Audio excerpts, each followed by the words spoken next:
Seorang laki-laki dan seorang perempuan terdampar di platform 30 meter di udara. Mereka belum pernah bertemu, tapi jika bisa tinggal bersama di sana selama 30 hari, mereka akan membagi $250.000.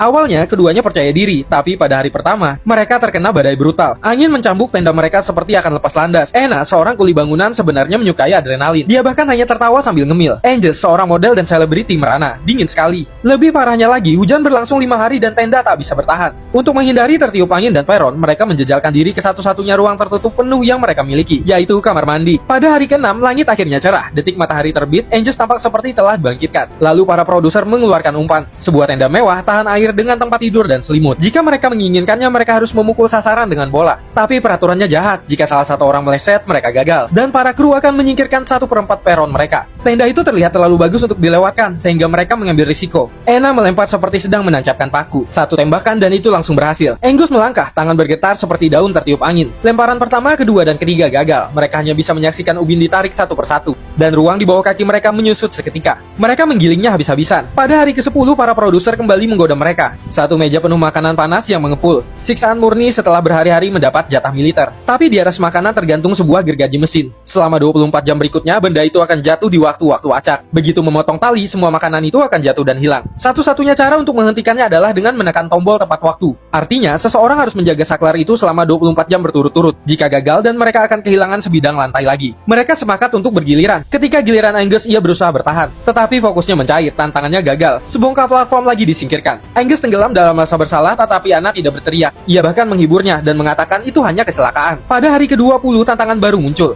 Menyeberangi balok keseimbangan 9 meter dan kembali, dan mereka akan memenangkan tenda baru. Tapi jika terjatuh, mereka tidak akan mendapatkan kesempatan kedua. Mereka selesai. Angus mengatuk giginya dan berkata perlu membuktikan diri. Ia memulainya dengan hati-hati tetapi mengabaikan satu hal. Angin membuat tubuhnya bergetar begitu saja. Angus keluar untuk selamanya. Sekarang Anna sendirian di atas sana dengan 10 hari tersisa. Kesepian, rasa takut dan malam-malam tanpa tidur menghantamnya dalam gelombang. Ia merasa hancur berantakan tapi ia terus melangkah. Akhirnya hari ke-30 tiba. Para produser membawa kembali balok keseimbangan untuk terakhir kalinya. Jika Anna menyelesaikan satu penyeberangan penuh, sebagai gantinya hadiahnya menjadi 2 kali lipat. Tetapi jika dia gagal, dia tidak akan mendapat apa-apa. Anna butuh uang, tapi dia juga pintar. Setelah pertarungan internal yang keras, dia menolak pertaruhan ganda atau tidak sama sekali. Dan dia benar, dia tetap mencoba balok itu dan menyelinap setengah. Pada akhirnya, Anna menyelesaikan tantangan langit 30 hari dan memenangkan $250.